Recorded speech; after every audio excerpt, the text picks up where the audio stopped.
नमस्कार माझ्या प्रिय बंधू आणि भगिनींनो, मी प्राध्यापक मारुती विठ्ठल शेळके आपल्या सर्वांचं मास्टरमाइंड करिअर अकॅडमी या महाराष्ट्रातल्या नंबर 1 ऑनलाईन व्यासपीठावरती सहर्ष स्वागत करीत आहे। मी आजपासून आपल्या सर्वांशी प्रत्येक क्षेत्रात उपयुक्त असणाऱ्या विशेषतः स्पर्धा परीक्षेच्या प्रत्येक टप्प्यावर मार्गदर्शन करणाऱ्या एक अत्यंत महत्त्वाच्या विषयावर आपल्याशी संवाद साधण्यासाठी सुरुवात करणार आहे। अत्यंत उपयुक्त आणि अत्यंत महत्त्वाचा असा कुठला विषय, तर तो विषय म्हणजेच इतिहास। होय, इतिहास। चला तर मग इतिहास हा विषय शिकण्यासाठी आपण सुरुवात करूया आणि या विषयाचा पहिला घटक, पहिला मुद्दा असणार आहे की इतिहास म्हणजे नेमकं काय। अर्थात इतिहासाचा अर्थ समजून घेऊया। इतिहास या मराठी शब्दाचा अर्थ समजून घ्यायचा असेल तर पहिलं इतिहास या शब्दाची फोड करण्याचा प्रयत्न केला जातो। इति अधिक ह अधिक आस अशा प्रकारे या शब्दाला, इतिहासाला इंग्रजीमध्ये हिस्ट्री म्हणतात। या हिस्ट्री या शब्दाचा विग्रह किंवा फोड करण्याचा प्रयत्न केला जातो। HIS his plus TO2 plus RIES rice अशा रीतीने। हिस्ट्री हा इंग्रजी शब्द ग्रीक शब्द हिस्टोरिया या शब्दावरून तयार झालाय आणि या हिस्टोरियाचा अर्थ काय, तर हिस्टोरियाचा अर्थ आहे इन्क्वायरी, चौकशी असा। मग खऱ्या अर्थाने इतिहास म्हणजे नेमकं काय? इतिहास म्हणजे भूतकाळात घडलेल्या घटनांची क्रमबद्ध व सुसंगत रीतीने मांडणी करणं। इतिहास म्हणजे भूतकाळातल्या घटनांची नोंद आणि अभ्यास करणं। इतिहास म्हणजे अखंड मानव जातीच्या जीवन प्रवाहाचा अभ्यास करणं म्हणजे इतिहास। प्रसिद्ध इतिहासकार E.H. कार यांनी इतिहासाची व्याख्या सांगितलेली आहे की भूतकाळ आणि वर्तमान काळ यांच्यातला न संपणारा संवाद म्हणजे इतिहास। दुसरे प्रसिद्ध इतिहासकार आहे टायम्बी। या टायम्बी यांनी सांगितलेलं आहे की सर्व संस्कृतीचा अभ्यास करणं म्हणजेच इतिहास होय। तिसरे प्रसिद्ध इतिहासकार आहेत हॅपॉल्ड। हॅपॉल्ड यांनी सांगितलेलं आहे की इतिहास म्हणजे अनुभवांची नांदी आहे, अनुभवांचा नंदादीप आहे। खरंच history is the branch of knowledge dealing with past events. Okay, अशा रीतीनं आपण इतिहासाचा अर्थ आणि इतिहासाच्या सर्व मान्य व्याख्या समजून घेतल्या। यानंतर आपण पाहणार आहोत दुसऱ्या क्रमांकाचा घटक। दुसऱ्या क्रमांकाचा घटक कुठला आहे, तर इतिहास नेमका शिकायचा तरी कशाला, अर्थात इतिहासाचं महत्त्व, इतिहासाची गरज काय, इतिहासाची आवश्यकता काय आहे, कुणाला आहे आणि ती कशी आहे। लाखो वर्षापूर्वी माणूस या पृथ्वीवरती अवतरला आणि त्यानं आजपर्यंतचा प्रवास कसा केला, आजपर्यंतच्या या प्रवासामध्ये त्यानं किती संघर्ष केला, कुठल्या अडचणींना त्यानं सामोरं जावं लागलं। एवढंच नाही, त्यानं कोणतं अन्न प्राशन केलं, कोणते वस्त्र परिधान केले, या आणि अशा शेकडो प्रश्नांचं उत्तर आपल्याला फक्त आणि फक्त इतिहासातूनच मिळू शकतं। एवढंच नाही, गेल्या कित्येक वर्षापासून माणसानं केलेली प्रगती, त्यानं लावलेले शोध, त्याने शोधलेलं तंत्रज्ञान, हे जर आपण पाहिलं, हे जर आपण शिकलो, तर आपल्याला आपल्या पूर्वजांबद्दल, अखंड मानव जातीबद्दल एक आदर निर्माण होतो, एक आपलेपणा निर्माण होतो। हे इतिहासाचं महत्त्व आहे।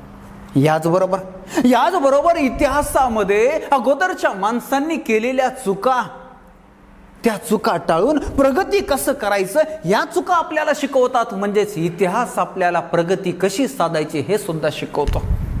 एक छोटं उदाहरण इतिहासाचं महत्त्व पटवून देत असतं। आपल्या सावजावर झेप घेण्यासाठी सिंह 2 पावलं मागे सरतो, याला म्हणतात सिंहावलोकन। आणि मग तो झेप घेतो अचूकरित्या आणि सावज टिपतो, शिकार करतो। अगदी त्याचप्रमाणे आपल्याला पुढे जाण्यासाठी मागे पाहावंच लागतं। जो जितका मागे पाहतो तो तितका पुढे जातो। म्हणजेच जो जितका इतिहास शिकतो तो तितका इतिहास घडवतो, जो जितका इतिहास समजून घेतो तो तितकं भविष्य उज्ज्वल करतो, आपलं स्वतःचं वैयक्तिक आणि राष्ट्राचं सुद्धा। आणि म्हणूनच असं म्हटलं जातं, नभी सूर्य धावे तरी पद्म हासे, नभी सूर्य धावे तरी पद्म हासे, इतिहास चित्ती तरीच राष्ट्र विकसे। जयांना जगी राष्ट्र करणे महान, इतिहास व्हावी तयांची तहान, इतिहास व्हावी तयांची तहान. खरं तर आपल्याला असं सांगितलं जातं, शिकवलं जातं की अनुभव हाच माणसाचा सर्वात मोठा सर्वश्रेष्ठ गुरु आहे. या वाक्यात काही प्रमाणात तथ्य आहे, बरोबर आहे. मात्र माझं असं वैयक्तिक मत आहे की अनुभवापेक्षा इतिहास हा माणसाचा सर्वश्रेष्ठ गुरु आहे. कसा? ऐका.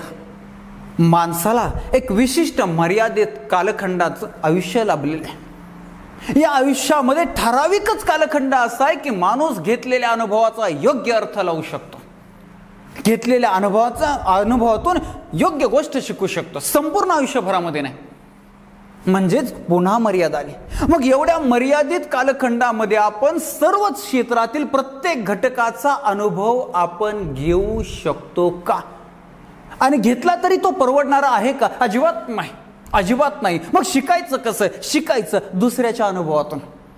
दुसऱ्यानं घेतलेल्या अनुभवातून आपण बोध घ्यायचा. म्हणजेच काय? इतिहासातून बोध घ्यायचा, इतिहासातून शिकायचं, इतिहास शिकायचा आणि इतिहास घडवायचा. ही इतिहासाची पुनरावृत्ती जी आहे इतिहासाच्या माध्यमातूनच होणार आहे, इतिहासाच्या माध्यमातूनच होणार आहे. या पृथ्वी तलावर जेव्हा जेव्हा विनाशक गोष्ट घडली, जेव्हा पराभूत झालाय, जेव्हा अघटित गोष्ट घडली, तेव्हा त्यातलं सर्वात महत्वाचं कारण होतं की इतिहासातून बोध घेतला नाही, इतिहास शिकलो नाही, म्हणून अघटित, म्हणून चुकीची घटना घडली. म्हटलं जातं आपल्याही भारत देशामध्ये अशीच परिस्थिती.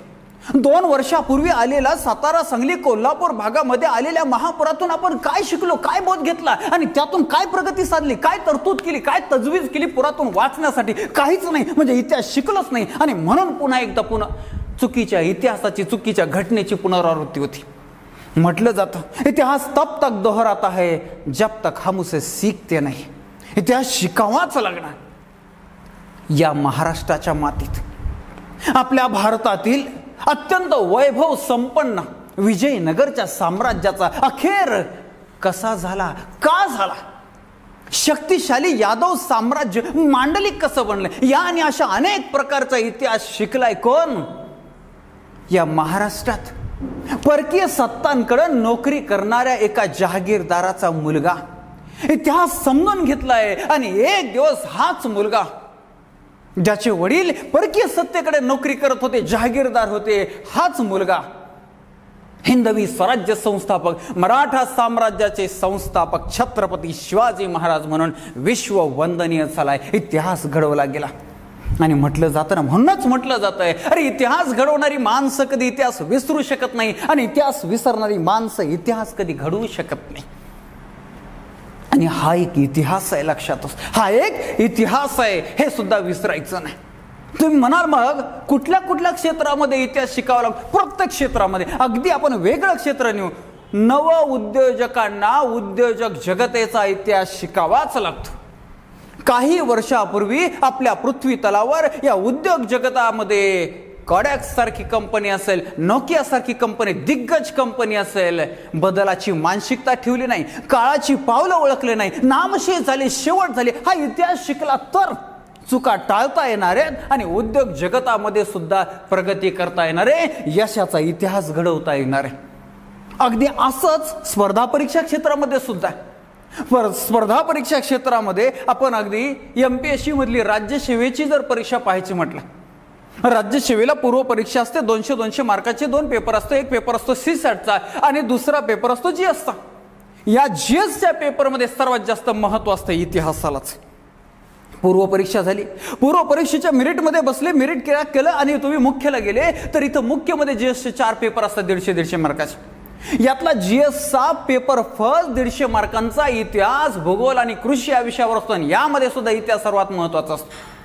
पुढे आली मुलाखत, इंटरव्ह्यू. या मुलाखतीमध्ये सुद्धा त्या विद्यार्थ्याच्या, त्या विद्यार्थिनीच्या नावाच्या इतिहासाभोवती, गावाच्या इतिहासाभोवती, जिल्ह्याच्या, राज्याच्या, देशाच्या इतिहासाभोवतीच मुलाखत फिरत असते. आणि म्हणून इतिहास प्रत्येक ठिकाणी उपयुक्त. आता कंबाईन वर्ग 2च्या कंबाईनकडे जर आपण पाहिलं तर 100 मार्काची पूर्व परीक्षा असते. या 100 मार्काच्या पूर्व परीक्षेमध्ये 14 ते 15 प्रश्न इतिहासावर असतात. 14 ते 15 मार्कांसाठी इतिहास असतो. त्याच्यानंतर मुख्य परीक्षा. या मुख्य परीक्षेमध्ये सुद्धा जीएसचा जो पेपर असतो त्यामध्ये सुद्धा इतिहास असतोच. त्याच्यानंतर पुढे आपण गेले MPSCची वर्ग 3ची कंबाईन असेल किंवा पोलीस भरती, तलाठी, ग्रामसेवक, आरोग्य सेवक, शिक्षण सेवक, army, navy, staff selection, railway, post अशी कुठलीही परीक्षा घ्या, इतिहासाला पर्याय नाही. इतिहासाशिवाय स्पर्धा परीक्षा होतच नाही. UPSC पासून तर कुठल्याही स्पर्धा परीक्षा घ्या. आणि म्हणून तुम्हाला सांगतो, प्रत्येक क्षेत्रात स्पर्धा परीक्षेच्या प्रत्येक टप्प्यात इतिहास अत्यंत महत्वाचा आहे, उपयुक्त आहे. आणि म्हणून इतिहास शिकणं ही काळाची गरज आहे. ओके, अशा रीतीनं आपण दुसऱ्या टप्प्यावरती इतिहासाचं महत्त्व समजून घेतलं. यानंतर पुढे जाणार आहोत. यानंतर पुढे काय, इतिहास संशोधनाचा पहिला टप्पा, इतिहास संशोधनाची सुरुवात. इतिहासाच्या अभ्यासाला सर्वप्रथम आपल्या आशिया खंडामध्ये सुरुवात झाली. मात्र इतिहासाचा अभ्यासाचा विकास जो आहे तो विकास मात्र युरोप खंडामध्ये झाला. युरोप खंडामध्ये. ओके, इतिहासाची सर्वप्रथम शास्त्रशुद्धपणे अभ्यास करणारा, इतिहासाचा सर्वप्रथम शास्त्रशुद्ध अभ्यास करणारा युरोप खंडातला, ग्रीस देशातला, ज्याला ग्रीक विचारवंत म्हणतात, युनानी म्हणतात, रोमन म्हणतात, कोण, हिरोडोटस. याच हिरोडोटसला म्हणून इतिहासाचा जनक म्हणतात, प्रथम इतिहासकार म्हणतात. याच हिरोडोटसने हिस्टोरिका नावाचं इतिहासाचं पुस्तक लिहिले, ऐतिहासिक ग्रंथ लिहिला, जो त्याचा देश ग्रीस, ज्याचं जुनं नाव हेलास, या देशावरती लिहिलाय. आणि या पुस्तकामध्ये त्यानं इतिहासाची शास्त्रशुद्ध मांडणी केली. आणि म्हणून इतिहास लेखन शास्त्राचा जनक म्हणून सुद्धा त्याचंच वर्णन केलं जातं. त्याचंच वर्णन केलं जातं. लक्षात राहू द्या, हिरोडोटस या ग्रीक विचारवंताचं इतिहासामध्ये फार महत्वाचं काम आहे. यानंतर जर तुम्हाला पुढचा प्रश्न विचारला गेला, काय विचारलाय, तर आधुनिक इतिहास लेखनशास्त्राचा जनक कुणाला म्हणायचं, तर आधुनिक इतिहास लेखनशास्त्राचा जनक आहे फ्रेंच इतिहासकार वॉल्टेर.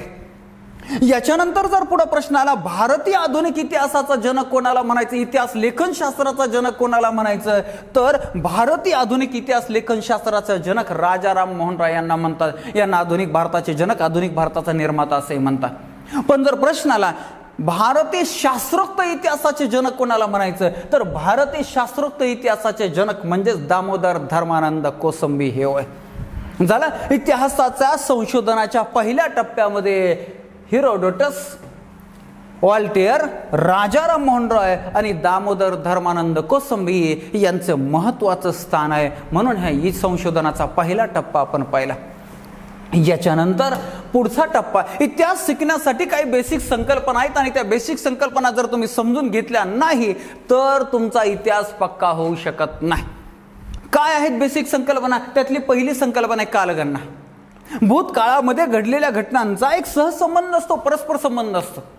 आणि मग अशा घटनांचा कालक्रम ठरवण्यासाठी काळ मोजण्याच्या पद्धतीला कालगणना असे म्हणतात. काळ मोजण्याच्या पद्धतीला कालगणना असे म्हणतात. बरं, मग कालगणना शिकायचं म्हणजे काय? ऐका, कालगणना शिकणं म्हणजे काय करायचंय, एकदम साधा सोपा टॉपिक आहे. एकदम साधा मुद्दा आहे. काय मुद्दा आहे पाहूया. एक उदाहरण या ठिकाणी मी लिहितोय. इसवी सन पूर्व 326 मध्ये आपल्या भारतावर अलेक्झांडरचे आक्रमण झाले.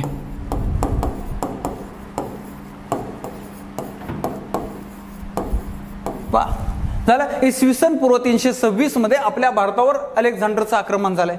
दुसरी घटना आहे ती कधीची आहे? ती घटना आहे इसवी सन पूर्व 323 मध्ये. इसवी सन पूर्व 323 मध्ये या अलेक्झांडरचा पाठीमाग जात असताना बॅबिलॉन नावाच्या ठिकाणी मृत्यू झाला. झाल्या. दोन घटना लिहिल्या. काहींच्या मनामध्ये लगेच शंका सुरुवात झाली असेल, गुरुजीचं चुकलं काय, उलट झालं वाटतंय. 326 ला आक्रमण केलं आणि 323 ला मृत्यू कसा झाला? 2021 चालू आहे. 2021 मध्ये एखाद्याचा जन्म झाला आणि 2016 ला एखाद्याचा मृत्यू झाला. असं जर तुम्हाला शिकवलं तर वाटलं होणार. तुम्हाला वाटतं काहीतरी चुकलंय. तर हे चुकीचं नाही, हे बरोबर आहे. फक्त कालगणना ही कन्सेप्ट तुम्ही समजून नाही घेतली. अजून तुम्हाला काही उदाहरण सांगतो. छत्रपती शिवाजी महाराजांची जयंती महाराष्ट्रामध्ये किमान तुम्हाला माहिती 2 वेळा तर साजरी केली जाते म्हणतात. 2 वेळा कोणती? एक तिथीनुसार आणि एक तारखेनुसार. तारखेनुसार म्हणजे 19 फेब्रुवारीला आणि मग तिथीनुसार कधी? फाल्गुन वद्य तृतीया. फाल्गुन वद्य तृतीया. अजून एक उदाहरण तुम्हाला सांगतो.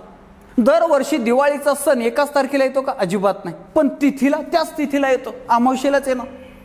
अगदी असंच मुस्लिम धर्माचं सुद्धा ईद घ्या किंवा मोहरम घ्या, हा सण दरवेळेस त्याच तारखेला येतो का? अजिबात नाही, दरवेळेस त्याच तारखेला येत नाही. परंतु 25 डिसेंबर नाताळ मात्र 25 डिसेंबरलाच येतो. असं का? तर तारीख ज्याला म्हणतो ती ग्रेगरियन कॅलेंडर ख्रिश्चन धर्माचं. आणि म्हणून ख्रिश्चन धर्माच्या सणावळ्या, ख्रिश्चन धर्माचे सण उत्सव हे त्यांच्या कॅलेंडरनुसार, कालगणनेनुसार होणार आहे. हिंदू कालगणना ज्याला आपण शके शालिवाहन विक्रम संवत म्हणतोय, तर या हिंदू कालगणनेनुसार म्हणजेच आपल्या तिथीनुसार आपले सण उत्सव येणार आहे. अगदी तसंच मुस्लिम धर्माच्या हिजरी सण कालगणनेनुसार मुस्लिम धर्माचे सण उत्सव येणार आहेत. साहजिकच एक काळ असा होता, मला हेच सांगायचंय की प्रत्येक धर्माची कालगणना वेगळी होती आणि प्रत्येक देशाची किंवा बहुतांशी ठिकाणी वेगळी वेगळी कालगणना वापरायची. सुरुवातीला अडचण नाही आली, मात्र नंतर जसं तंत्रज्ञान विकसित होत गेलं आणि या तंत्रज्ञानाच्या माध्यमातून जग जवळ यायला लागलं आणि मग अडचणी यायला लागले. या देशामध्ये 2020 साल चालू आहे, त्या देशामध्ये 2015 चालू आहे, तिकडं तर 2050 चालू आहे. घोटाळा व्हायला लागला आणि मग ठरलं की एकच कालगणना सगळ्यांनी वापरायची तरच आपल्याला फायदा होणार. मग कुठली कालगणना वापरायची ठरलं? जी कालगणना सर्वाधिक लोक वापरतात ती. आणि मग ग्रेगरियन कॅलेंडर म्हणजेच ख्रिश्चन धर्माची कालगणना सर्वाधिक वापरली जायची, म्हणून ती कालगणना सर्वांनी स्वीकारायचं ठरवलं. आज जरी वेगळ्या वेगळ्या पद्धतीनं वेगळ्या वेगळ्या देशांमध्ये कालगणना आपापल्या वापरल्या जात असल्या तरी जगभर सर्वमान्य झालेली ही कालगणना. मग ही कालगणना सुरू कधी झाली? फॉर एक्झाम्पल इथं सुरू झाली, आपण समजूया 1, 2, 3 अशा रीतीने ही सुरू झाली असं आपण समजू. मग ही कालगणना जी ग्रेगरियन कॅलेंडरची आहे ती कधी सुरू झाली? तर येशू ख्रिस्तांच्या ईसा मसीह यांच्या जन्मापासून ही सुरू झाली असं म्हटलं गेलं. येशू ख्रिस्तांचा जन्म झाला, सुरू झाले 1, 2, 3, 4. येशू ख्रिस्तांना अरबी भाषेमध्ये ईसा म्हणतात, ईसा. आणि याच ईसा शब्दावरून एक शब्द घेतला. कुठला शब्द घेतला? इसवी सन. इसवी सन 1, इसवी सन 2, इसवी सन 3 अशा रीतीने सध्या सुरू आहे इसवी सन 2021. मग मला सांगा, इसवी सन 2021 म्हणजे कितवं शतक? 2000 साली 20वा कंप्लीट झालं आणि आता 21वा सुरू. शतक कितवं हे समजणं फार गरजेचं आहे. म्हणून अजून एक उदाहरण लिहितो की इसवी सन 712 म्हणजे कितवं शतक? अगदी बरोबर, इसवी सन 712 म्हणजे 8वं शतक. 700 साली 7वं कंप्लीट झाले आणि 8वं सुरू झाले. 712 म्हणजे 8वं शतक. ओके, ठीक आहे. पण प्रश्न असा निर्माण झाला की 2021 पर्यंतच, 2021 वर्षापूर्वी पर्यंतची कालगणना याद्वारे मोजली जाऊ शकते. पण लाखो वर्षापूर्वी या पृथ्वी तलावर मानव होता, आपल्या भारतात होता, तर मग ते कसं मोजायचं? मग असं ठरलं की येशू ख्रिस्तांच्या पूर्वी, येशू ख्रिस्त पूर्व, त्यांच्यासाठी आपण ईस म्हणतो आणि म्हणून ईस पूर्व अशा प्रकारची कालगणना सुरू झाली. ईस पूर्व म्हणजे काय? तर फॉर एक्झाम्पल येशू ख्रिस्तांच्या अगोदर 599 वर्षापूर्वी महावीर वर्धमान यांचा जन्म झाला. महावीर वर्धमान म्हणून म्हणतात काय? तर इसवी सन पूर्व 599 मध्ये वर्धमान महावीर यांचा जन्म झाला. इथं त्यांचा जन्म झाला. मग वर्धमान महावीर, त्यांच्या काळामध्ये वाढदिवसाची प्रथा नसेल, साजरा केला नसेल, पण आपण एक सहज समजण्यासाठी उदाहरण घेऊ. वर्धमान महावीर यांचा जन्म इसवी सन पूर्व 599 झाला, तर त्यांचा पहिला वाढदिवस कोणत्या वर्षी येणार आहे? 600 नाही, तर इसवी सन पूर्व 598 इसवी सन पूर्व 598 पहिला वाढदिवस, त्याच्यानंतर दुसरा असणारे 597. अशा रीतीने इसवी सन पूर्वची कालगणना ही उलटी असते. पहा, वर्धमान महावीर यांचा जन्म इसवी सन पूर्व 599 झाला आणि त्यांचा मृत्यू जो आहे तो इसवी सन पूर्व 527 झाला.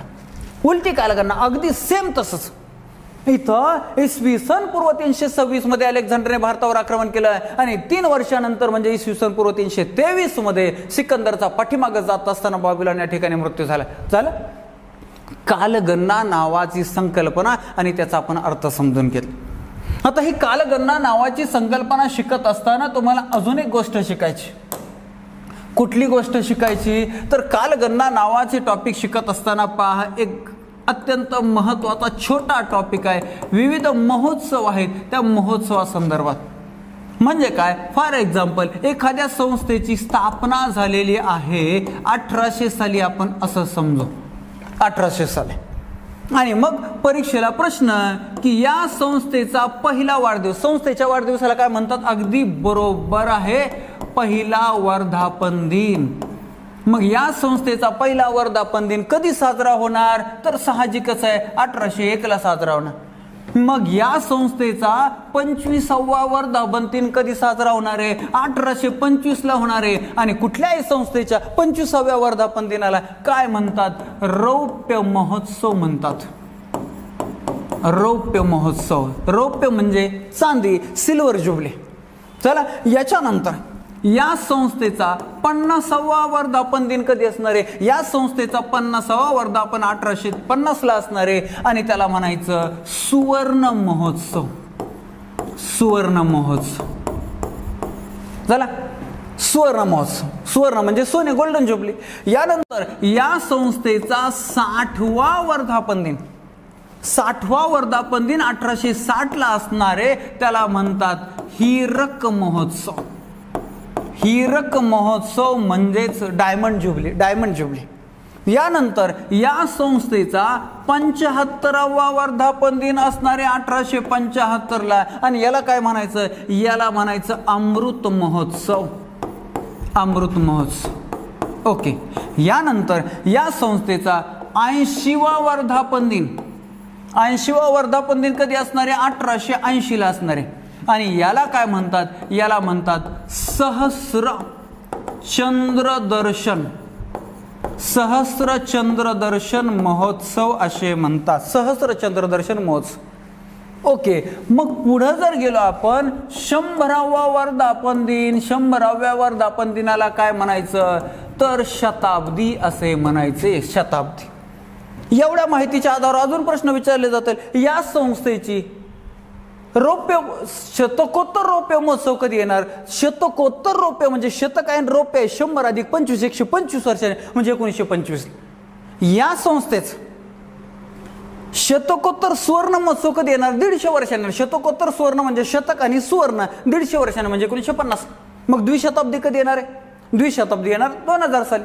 मग त्रिशताब्दी कधी येणार आहे, त्रिशताब्दीमध्ये आता 100 वाढवायचे, 1000 नाही, 3000 नाही, म्हणजे 2100 साली. अशा रीतीनं कालगणना शिकत असताना अशा प्रकारचे प्रश्न परीक्षेला येतात. म्हणजे एखाद्या संस्थेचा सुवर्ण महोत्सव तुम्हाला विचारला, याचा अर्थ अगोदर तुम्हाला त्या संस्थेचं स्थापनेचं साल माहिती असायला पाहिजे, आणि त्याच्यानंतर सुवर्ण महोत्सव किती वर्षांनी साजरा होतो हे माहिती असायला पाहिजे. 50 वर्षांनी स्थापनेमध्ये 50 मिळवायचे, आणि आलं आपलं उत्तर. एका MPSCच्या परीक्षेला प्रश्न आला होता, त्याच्यासाठी तुम्हाला सांगतो. MPSCच्या परीक्षेला आलेला प्रश्न की अनाथ बालिकाश्रम मंडळी नावाची संस्था तुम्हाला माहिती, अनाथ बालिकाश्रम मंडळी. बर, महर्षी धोंडो केशव कर्वे यांनी 1896 मध्ये या संस्थेची स्थापना केली, अनाथ बालिकाश्रम मंडळी. सुरुवात झाली, स्थापना झाली 1896 ला, मात्र 1899 ला या संस्थेची सुरुवात झाली. मग परीक्षेला प्रश्न आला होता, या संस्थेचा सुवर्ण महोत्सव किती साली.